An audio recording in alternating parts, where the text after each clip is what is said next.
Assalamualaikum warahmatullahi wabarakatuh. Saudara-saudara sekalian, sengaja saat ini saya membuat video untuk belajar bersama-sama ya. Bagaimana cara menulis tesis di MPI. Ini salah satu cara, bukan satu-satunya. Tapi menurut saya ini cara yang cukup mudah ya. Bapak Ibu, tesis itu prinsipnya seperti ini prinsipnya. Jadi ada masalah. Yang masalah itu perlu penyelesaian. Jadi ada masalah yang perlu penyelesaian atau cara penyelesaiannya perlu dengan cara meneliti data. Jadi bukan masalah yang cara penyelesaiannya tidak perlu diteliti, enggak. Contoh misalnya, kalau ada lembaga pendidikan yang ditemukan, misalnya nih, misalnya, pendidiknya atau gurunya, cara ngajarnya dianggap tidak maksimal. Ya, wah ini setelah diteliti atau apa, dianggap tidak maksimal. Nah, setelah ditanya, hampir semua yang melakukan itu, jawabannya karena gajinya kecil, honornya kecil pakai banget gitu ya. Kalau seperti itu penyelesaiannya nggak perlu diteliti, ya sudah cukup dinaikkan honornya atau gajinya. Jadi penyelesaiannya sudah bisa ditemukan tanpa harus mengumpulkan banyak data. Nah, kalau seperti itu nggak usah diteliti. Cukup menaikkan honornya atau gajinya ditambah yang banyak gitu ya. Itu selesai. Nah, atau yang kedua, ganti semua gurunya. Diganti dengan yang baru yang mau dengan gaji segitu. Itu caranya. Jadi pertama ada masalah. Nih, ada masalah nih. Nah, masalah itu apa? Masalah itu kalau ada realitas, kenyataan nih yang kita lihat, ya, kita saksikan, kita temukan, itu realitas. Tidak sesuai dengan idealitas. Nggak sesuai dengan idealnya seperti apa. Realitasnya tidak sesuai dengan idealnya. Jadi, Bapak Ibu perlu tahu dulu idealnya seperti apa. Kemudian realitasnya bagaimana. Kalau realitasnya tidak sesuai dengan yang ideal, nah itu problem tuh, masalah itu. Jadi, salah satu caranya Bapak Ibu perlu menemukan masalah tadi. Nah, karena ada masalah, cara menyelesaikannya perlu mengumpulkan data, meneliti data, berarti tugas berikutnya adalah mengumpulkan data. Data itu apa? Data itu semua fakta yang terdokumenkan, itu data.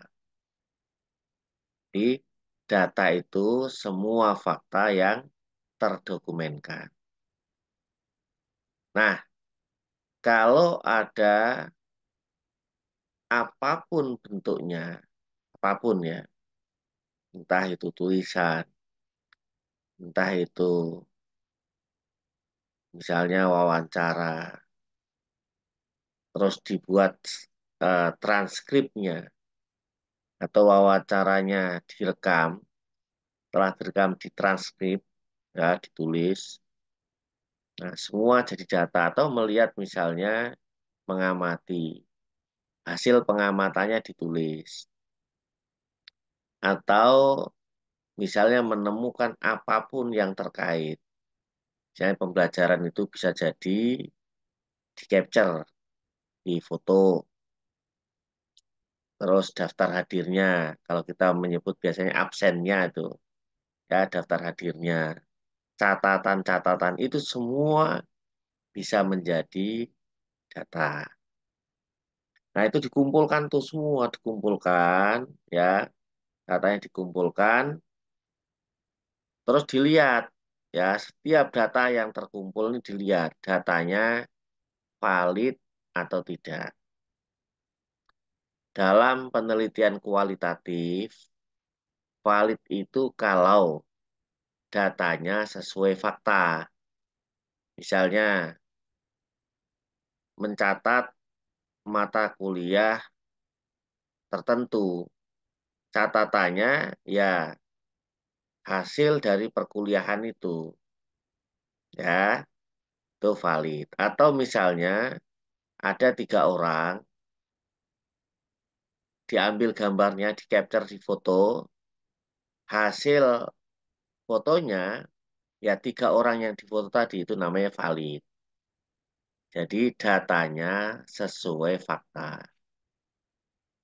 Misalnya wawancara, wawancara, tanya tentang apalah satu informasi yang ingin dicari. Kemudian Bapak Ibu misalnya mewawancarai seseorang yang dianggap ngerti betul tentang hal itu. Misalnya tanya tentang pembelajaran di kelas. Siapa yang ngerti betul? Berarti yang datang, ya, yang ngerti kondisi pada saat itu berarti yang datang. Tanya nih, ngambil datanya, ditanya. Jadi melalui misalnya teknik wawancara. Nah, kalau wawancara kepada seseorang yang dianggap ngerti betul tadi, atau istilahnya kita sebut sebagai key informan, informan kunci. Nah, apa yang disampaikan oleh key informan itu namanya berita. Namanya berita. Berita itu ya tamilul kizba wasidko. Jadi berita itu bisa jadi salah, bisa jadi benar. Kan gitu kan? Definisinya berita bukan gitu. Kabar. Jadi kabar itu bisa jadi benar, bisa jadi salah. Apapun yang diperoleh melalui wawancara, nah itu perlu diperkuat dengan data yang lain. Atau misalnya mewawancarai beberapa orang yang dianggap ngerti dengan hal itu tadi. Oh, ternyata hasilnya konsisten. Konsisten itu kok sama semua. Nah, itu sangat mungkin betul. Ya. Atau misalnya didukung dengan apa? eh, Kalau misalnya di kelas itu didukung dengan daftar hadir. Daftar hadirnya kok tadi bilangnya yang datang 24 orang. Daftar hadirnya betul 24 misalnya. Atau didukung dengan gambar. Oh, setelah dilihat fotonya yang di kelas tadi, betul ada 24 orang. Nah, itu berarti data tentang 24 orang yang ada di kelas itu betul. Jadi cari itu data-datanya, cari eh, data-data, yakinkan bahwa itu data valid. Kalau reliable itu dalam penelitian kualitatif, ya siapapun yang ngambil data dengan cara itu hasilnya sama. Nah, jadi kumpulkan data yang valid, yang reliable, yang lengkap. Nah, data-data itulah dianalisa sedemikian rupa, digali. Oh, ini seperti ini. Oh, nah betul nih begini gitu ya. Kali-kali gitu, analisis. Nah, setelah semuanya dikumpulkan, kan ada titik terang. Nah, titik terang gitu ya. Oh, ternyata begitu. Wah, gitu ya. Ternyata begitu itu nanti menjadi temuan kesimpulan. Jadi kesimpulan itu, oh ternyata begitu tadi, adalah kesimpulan yang menjawab masalah yang di awal tadi. Jadi di awal tadi ada masalah, dikumpulkan datanya, setelah data terkumpul, dianalisa, data ketemu, dianalisa terus itu, setelah itu baru ketemu, oh ternyata ini toh, nah, gitu ya. Ternyata ini toh itu tadi jadi kesimpulan. Jadi kesimpulan itu jawaban dari rumusan masalah. Jadi prinsipnya Bapak Ibu nulis tesis hanya itu. Gitu ya. Nah, kemudian kita mulai nih masuk. Dari mana menemukan masalahnya? Bapak Ibu bisa melihat semua bagian pengelolaan pendidikan. Mulai dari bagaimana pengelola melakukan pengelolaan saat memasarkan lembaga pendidikannya. Itu bisa itu. Bagaimana mereka melakukan pengelolaan. Apakah sudah sesuai dengan yang ideal atau belum? Kalau belum sesuai yang ideal, berarti di sana ada masalah. Atau bagaimana pengelola mengatur siswa yang sudah diterima. Misalnya, cek dulu apakah sekolah itu hanya menerima satu kelas, ya, atau menerima banyak kelas, lebih dari satu kelas. Jika menerima hanya satu kelas, nah, pertanyaannya, apakah pengelola sudah menyiapkan cara khusus yang memungkinkan semua siswa terlayani secara optimal? Kan kalau misalnya hanya menerima 20 orang, pertanyaannya 20 orang itu punya kemampuan sama apa enggak? Kalau kemampuannya beragam, apalagi distingsinya atau perbedaannya sangat signifikan, yang satu nampaknya ini anaknya cepat memahami. Ada satu anak lagi yang membutuhkan waktu yang lebih lama untuk memahami. Nah, ini kan berarti ada perbedaan-perbedaan kemampuan cara memahami. Dari situ, apakah pengelola ini sudah menyiapkan bagaimana cara mengelola kelas yang beragam tadi supaya semua terlayani secara optimal? Kalau belum, idealnya harus ada idealnya. Idealnya, kalau memang hanya siap menerima satu kelas, ya idealnya harus menyiapkan itu. Kalau belum, sangat mungkin terjadi hal-hal yang tidak sesuai dengan yang ideal. Nah, nanti temukan itu indikator-indikator yang memungkinkan tidak ideal seperti apa. Nah, itu sehingga menjadi masalah. Nah, terus bisa jadi misalnya Bapak Ibu misal lihat tentang apa pengelolaan guru, ya apakah gurunya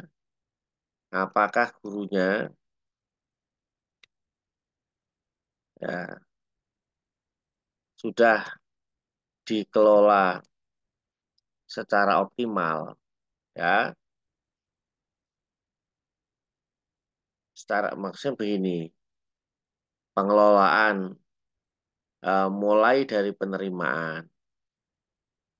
Setelah guru ini diterima, mereka ini memang guru yang dicari, ketemunya sesuai dengan harapan, misalnya mencari guru Quran.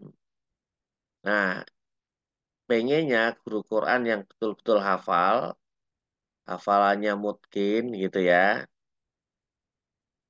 kemudian bisa ngajar, nah, kemudian bisa mengelola kelas, apakah itu semua misalnya kriteria-kriteria yang diinginkan tadi sudah terpenuhi atau belum. Misalnya ada hal-hal yang belum terpenuhi secara optimal. Bagaimana mengelola untuk memenuhi yang tadinya belum optimal supaya optimal itu seperti apa? Pengelolaan guru yang sudah diterima itu supaya terjaga mutu pembelajarannya. Itu juga bisa diteliti. Atau kembali kepada siswa tadi, bagaimana misalnya mengelola ya siswa agar prestasi yang diperoleh di sekolah menjadi maksimal. Nah, ini kan bisa dilihat sudah sesuai dengan yang ideal atau belum. Mengelola mengelola komunikasi ya, komunikasi guru guru kelas misalnya dengan orang tua siswa. Bagaimana komunikasi antara guru kelas dengan orang tua? Apakah sudah sesuai dengan yang ideal atau belum? Kalau belum, berarti ada potensi yang bisa dilakukan penelitian. Apalagi eh, lihat bagaimana cara mengelola. eh, oke, apalagi pembelajaran, pembelajaran di kelas. Nah, ini juga satu potensi yang bisa digali dan banyak hal lagi yang Bapak Ibu bisa lakukan untuk mencari ini. Nah, setelah menemukan masalah, susun menjadi judul. Jadi ada problem, ada tema yang ingin diangkat. Ya, kalau sudah ketemu tema-tema yang ingin diangkat, misalnya, nanti cara yang termudah, Bapak Ibu bisa mencari jurnal-jurnal. Jadi kalau sudah ketemu, saya mau mencari pengelolaan pembelajaran di kelas misalnya. Atau saya mau mencari pengelolaan komunikasi guru dengan orang tua siswa. Nah, cara yang termudah, caranya, caranya nih, Bapak Ibu boleh membaca, membaca banyak jurnal yang terkait, ya, jurnal yang terkait. Nah, kenapa nah, perlu membaca banyak jurnal terkait? Alasannya pertama, bisa jadi apa yang ingin kita gali sudah diselesaikan orang lain. Yang kedua, caranya ya kalau misalnya kita membaca jurnal-jurnal yang terkait dengan eh, model atau problem yang ingin kita angkat tadi, nah itu kita tahu apa yang sudah diselesaikan oleh para peneliti sebelumnya, apa yang masih tersisa untuk bisa kita teliti saat ini. Nah, yang tersisa itulah bisa Bapak Ibu angkat sebagai tema yang nanti dijadikan judul penelitian. Terima kasih sampai sini dulu ya. Nanti insya Allah kita sambung kembali. Assalamualaikum.